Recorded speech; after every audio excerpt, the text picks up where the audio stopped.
Mike a décidé de se lancer dans les rencontres sur Internet au milieu des années 2000. À cette époque, les rencontres sur Internet gagnaient en popularité. Mike a créé un compte sur Match.com et il n'a pas fallu longtemps avant qu'il se connecte avec une infirmière hispanique de 38 ans nommée Susan. Alors que la relation entre Mike et Susan progressait, ils ont eu de merveilleux rendez-vous et voyagent ensemble peu de temps après leur première rencontre. Susan a emménagé dans la maison de Mike en prenant possession d'un espace. Autrefois occupé par l'ex-femme de Mike, Dia. Dans une interview avec 48 heures, Dia a partagé son point de vue sur l'arrivée de Susan. Dans la vie de son ex-mari, selon DI, tout ce qui était autrefois le sien est soudainement devenu celui de Susan, y compris son chien lorsqu'elle a rencontré pour la première fois la petite amie de son père, la fille de Mike. Caroline a exprimé ses inquiétudes à propos de Susan. Caroline a été déconcertée par la quantité d'alcool que Susan avait bu lors de leur première rencontre, malgré la consommation de plusieurs martinis. Susan est miraculeusement restée debout, capable de marcher et même d'engager une conversation selon Caroline, ce comportement ne ressemblait à rien de ce dont elle avait jamais été témoin et il a déclenché une sonnette d'alarme dans son esprit malgré les réserves de Caroline. Mike et Susan se sont finalement mariés en 2007. Cette union a marqué un tournant dans la relation puisque Susan a arrêté de travailler et Mike a cessé de voyager pour le travail à la place. Au centre de leur vie, Mike Rell et sa femme Susan semblaient être un couple idéal pour le monde extérieur. Ils possédaient une maison dans un quartier riche du comté d'Alachua à Hale Plantation en Floride et ils plaisantaient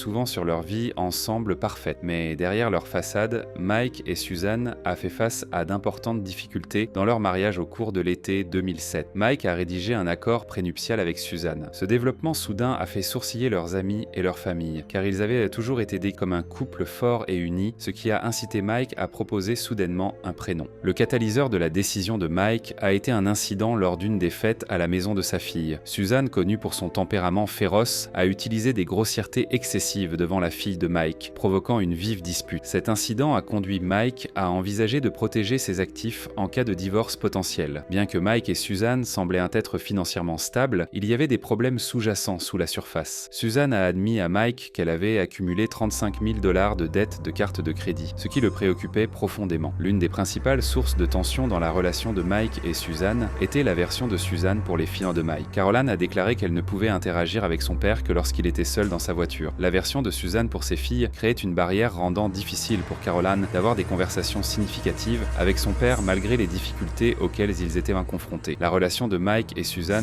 semblait se stabiliser, au moins en surface en 2016 lorsque Caroline a annoncé ses fiançailles. Susan s'est profondément impliquée et a voulu jouer un rôle important dans tous les aspects du mariage. Susan a insisté pour lui organiser une douche nuptiale, un geste généralement réservé à la mère ou à la sœur de la mariée. Alors que Susan planifiait la douche, elle a pris la décision consciente d'exclure les amis de la mère de Caroline de la liste des invités. Mais elle s'est assurée que ses amis et sa famille étaient présents malgré l'étrangeté initiale de la profonde implication de Susan dans la planification de la douche. Caroline a admis que la journée avait été agréable. Susan a déployé des efforts considérables pour organiser l'occasion, la rendant amusante et mémorable pour tous les participants lorsque Caroline cherchait sa robe de mariée. Susan l'a accompagnée à la boutique de mariée. Ensemble, ils ont parcouru les différentes robes jusqu'à ce que Caroline en trouve une qui tuerait son imagination. Susan a même remis sa carte de crédit pour payer la robe de 1 000 $. En novembre 2017, Caroline s'est mariée au château d'Oka à Long Island, entourée de 160 invités. L'événement reflétait la grandeur et le luxe d'un mariage digne de la royauté. Avant que Mike n'accompagne sa fille Caroline dans l'allée, elle a remarqué une marque inhabituelle sur son visage lorsque Caroline s'est enquise du marque. Mike a mis ses inquiétudes de côté, ne voulant pas la contrarier lors de cette journée spéciale, mais 3 semaines après le mariage de Caroline, Mike lui a confié que la marque, désormais une longue cicatrice blanche, était venue de sa femme Susan. Il a révélé que Susan l'avait physiquement agressée et qu'elle avait été arrêtée pour coups et blessures domestiques après être devenue violente alors qu'elle était en état d'ébriété. La version de Susan de l'incident était qu'après le mariage de sa belle-fille Caroline, son mari Mike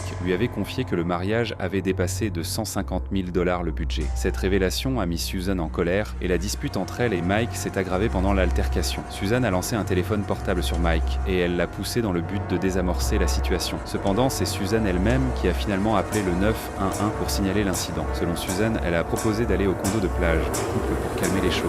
Cependant, beaucoup de temps s'est écoulé sans qu'elle quitte la résidence pour se rendre à la plage. En conséquence, la police a arrêté Susan alors qu'elle n'avait toujours quitté les lieux. Le tribunal a finalement ordonné à Susan de rester loin de Mike et elle a cherché de l'alcool et des services de conseil ainsi qu'une aide à la gestion de la colère. Plusieurs semaines plus tard, Mike a finalement décidé de ne pas porter plainte contre Susan et l'affaire a été abandonnée. Susan a quitté leur maison maison pour s'installer dans un condo à Ponto Vedra, ce qui lui a permis de se reposer du drame en cours du couple. Michael Rell a appelé le 911 depuis son domicile à Gainesville en Floride. Il a informé le répartiteur que quelqu'un était entré dans sa maison et que sa femme Suzanne saignait abondamment lorsque la police est arrivée sur les lieux. Ils ont découvert Suzanne gravement blessée sur un lit dans la chambre principale. Les médecins ont été immédiatement convoqués et, avec un sentiment d'urgence, ils l'ont transportée à l'hôpital le plus proche tandis que Suzanne était transportée d'urgence à la salle d'opération. Les chirurgiens ont travaillé sans relâche pour la sauver dans un état critique. Les conditions n'étaient pas en sa faveur et les chances de survie semblaient pas minces. Pendant ce temps, un détective est arrivé au domicile de Mike, désormais bouclé comme une scène de crime. Le détective a commencé sa fouille des lieux en examinant méticuleusement la scène à la recherche d'indices. Ce que le détective a trouvé était une scène qui a envoyé des frissons dans le dos. À l'intérieur de la chambre principale, il y avait une quantité importante de sang sur le lit ainsi qu'un couteau sanglant plié, mais il n'y avait aucun signe d'entrée forcée sur les portes ou de fenêtres brisées. Dans le but de reconstituer les événements qui ont conduit à l'incident, le détective a obtenu des images de caméras de sécurité de la maison de Mike. Mais après avoir soigneusement examiné les images, le détective n'a pas réussi à trouver quelqu'un fuyant la maison de Mike. Suzanne a miraculeusement survécu à l'épreuve, mais s'est retrouvée avec des blessures importantes au poignet, au ventre et au cou. Lorsque Suzanne a repris conscience à l'hôpital, elle a fourni une révélation choquante au détective affecté à la... Selon Suzanne, il n'y avait pas d'intrus. C'était Mike qui l'avait attaqué. Elle a affirmé que Mike avait concocté une histoire à propos d'une personne qui était entrée par effraction dans leur maison et les avait agressés. Selon Suzanne, elle et Mike ont commencé à se battre alors qu'ils étaient dans un restaurant local pour le dîner. Suzanne a dit qu'elle et Mike avaient en décidé de rentrer chez eux dans des voitures séparées. En arrivant à la maison, Suzanne s'est directement couchée et alors qu'elle s'endormait, elle a soudainement ressenti une forte sensation de poignard. Lorsque Suzanne a ouvert les yeux, Mike se tenait au-dessus d'elle avec un couteau à la main. En proie à la panique et à la confusion, alors qu'elle réalisait qu'elle était en danger, Suzanne a crié à Mike « Michael, tu allais me tuer !» Avec horreur, Mike a répondu « C'est exactement ce que je veux faire ». Les appels à l'aide de Suzanne n'ont pas été entendus alors que Mike a continué à la poignarder, laissant son corps couvert de sang et souffrant d'une immense douleur pendant 1 heure. Suzanne est restée allongée dans le lit, saignant abondamment et craignant pour sa vie. Mike a dit à Suzanne qu'il ne la tuerait pas si elle restait coincée avec son histoire selon laquelle un intrus était entré par effraction dans la maison et l'avait poignardée. Désespérée de rester en vie, Suzanne a accepté à contre-cœur de suivre le plan de Mike. Il a ensuite changé de vêtements et a appelé le 911 en prétendant qu'un vol avait eu lieu. Mike Rell a été arrêté pour des accusations liées à la tentative de meurtre de sa femme Suzanne. La nouvelle a surpris tout le monde, y compris Dee, épouse de Mike, et ses filles Caroline et Kate. Dee, qui avait divorcé de Mike des années plus tôt, était incrédule lorsqu'elle a appris l'arrestation. Pendant leur mariage, elle n'avait jamais été témoin de signes de violence ou d'agression, et elle ne pouvait pas comprendre l'idée que son ancien mari était accusé d'un crime aussi odieux. De même, Caroline et Kate étaient bouleversées par l'arrestation de leur... Elles avaient toujours admiré et respecté Mike, le considérant comme un homme généreux et gentil. Commettre un acte aussi violent contre leur belle-mère semblait inconcevable au fur et à mesure que la situation évoluait. Des accusations supplémentaires ont été portées contre Mike en plus de l'accusation de tentative de meurtre. Il a été inculpé d'entrave à l'emprisonnement et de falsification de preuves. Ces accusations supplémentaires ont encore compliqué l'affaire et augmenté la gravité de la situation. En raison de la richesse et de l'aisance de Mike, le juge a décidé de fixer une caution de 2,5 millions pour les accusations supplémentaires. Toutefois, il a été convenu qu'aucune caution ne serait accordée pour l'accusation de tentative de meurtre, compte tenu de la nature grave du crime. Mike Rell a créé une onde de choc dans toute la communauté. De nombreuses personnes qui le connaissaient, ainsi que sa famille, ont eu du mal à concilier leur perception de lui avec la nature des accusations dont il faisait face. Plusieurs mois après son arrestation, en février 2018, le 29 juin, Mike a été arrêté et accusé d'un crime. Tentative criminelle de résoudre et de conspirer sur un crime passible de la peine capitale. Les accusations étaient basées sur des allégations selon lesquelles Mike aurait tenté d'embaucher un dé pour assassiner sa femme Suzanne, selon le bureau du cureur de l'État. Elle a témoigné que sa perte de sang était importante, ce qui lui a fait vomir et perdre le contrôle de ses muscles et de ses fonctions corporelles. Mike aurait dit à Suzanne qu'il allait la coucher jusqu'à sa mort. Suzanne a affirmé qu'elle essayait de rester consciente lorsque Mike a eu l'idée qu'un intrus était entré et l'avait attaqué, mais la version des événements de Mike était très différente. Mike a témoigné qu'il est entré dans la chambre et a trouvé Suzanne sur le lit tenant un couteau et une bagarre s'est ensuivie. Par-dessus le couteau, alors qu'il tombait mollet sur le lit, le couteau a mortellement blessé le ventre de Suzanne. Cependant, Mike n'a pas expliqué comment Suzanne avait également été poignardée au cou et au pouce lors du témoignage. Mike a affirmé qu'il avait l'intention d'appeler le 911 pour obtenir de l'aide après avoir accidentellement blessé Suzanne lors d'une altercation. Mais Suzanne lui aurait dit de ne pas le faire, car elle craignait d'être à nouveau arrêtée pour violence domestique. Selon Mike, ils étaient allongés ensemble, alors qu'elle saignait pendant plusieurs heures. Pendant qu'ils qu'ils étaient allongés là, ils ont eu ce que Mike a décrit comme l'une des meilleures conversations de leur vie. Au cours de la conversation, Susan et Mike ont discuté de leur projet de voyage futur. Ils ont parlé de leur rêve de visiter l'Allemagne, la Toscane, Florence et la Grèce, et de faire une croisière fluviale. Selon l'accusation, si Mike disait la vérité, lui et Susan avaient en cette conversation sur un lit couvert de vomi de sang, de déchets humains et d'excréments. Mike a témoigné à 3 heures du matin que lui et Suzy, le chien de Susan, étaient entrés dans leur chambre ensanglantés, l'incitant à sortir du lit, prendre soin d'elle. Cependant, au cours de cette rencontre, Susan a attrapé le couteau et il lui a fait glisser les poignets, prétendant qu'elle craignait d'aller en prison. Il a affirmé avoir dit à Susan qu'il n'allait pas la faire arrêter, mais qu'il avait plutôt décidé de mentir à la police et de déclarer qu'il la protégerait dans le cadre de ce plan. Mike a éteint les caméras de sécurité pour organiser une effraction vers 5h25, mais il a ensuite appelé le 911 et a tourné les caméras vers l'accusation. L'accusation a soutenu que les actions de Mike indiquaient une intention de nuire à Susan, arguant que sa volonté de mentir sur les événements et sa manipulation des caméras de surveillance suggéraient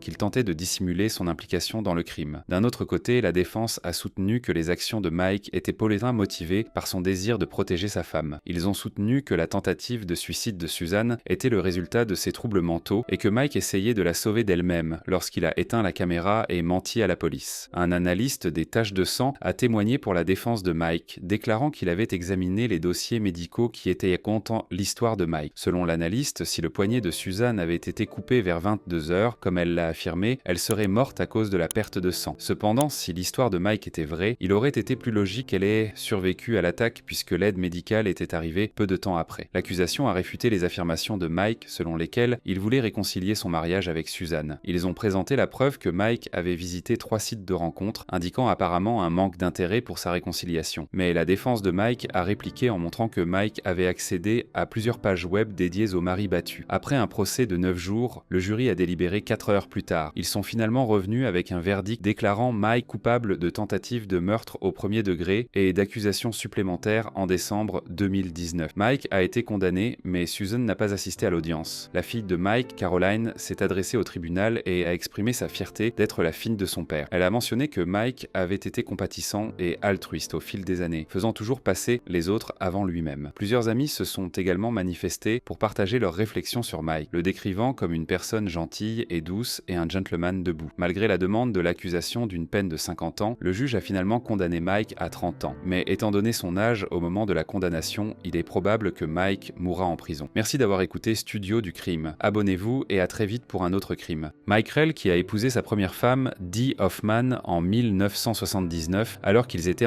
étudiants à l'université de Floride à Gainesville, était un homme qui semblait tout avoir dès son plus jeune âge. Mike affichait un ensemble remarquable de caractéristiques. Il était un boy scout qui a presque atteint le rang d'Eagle Scout et était un alter boy, montrant ses valeurs morales et éthiques après avoir fréquenté l'université de Floride. Mike a continué à s'épanouir, il s'est activement engagé dans une fraternité qui lui a offert une communauté de soutien et des opportunités de croissance et de développement. En plus de ses capacités athlétiques et ses réussites académiques, ont fait de lui un étudiant exemplaire. Mike a obtenu une maîtrise en administration des affaires de l'université de Miami. Cette réussite académique l'a mis sur la voie de la réussite personnelle et professionnelle. L'épouse de Daymark a un jour fait remarquer que Mike était un mari véritablement solidaire, qui ne l'a jamais agressé physiquement. Cependant, la relation de Mike avec Day avait atteint un point de rupture sous la façade du succès. Ils avaient un de ses bandes de filles, Caroline et Kate, que Mike aimait beaucoup malgré ses réalisations professionnelles. Mike était souvent loin de sa famille et passait de longues heures à voyager pour le travail. En conséquence, ses filles ont grandi. Habituées à son absence pendant leurs années de formation après 25 ans de mariage, Day a approché Mike et a demandé le divorce. Day a quitté la résidence partagée. Cet arrangement était intentionnel car Day voulait donner à Caroline et Kate un endroit où retourner à leur retour de l'université. Mike s'est retrouvé célibataire puis longtemps à 49 ans, ressentant le besoin de retrouver l'amour.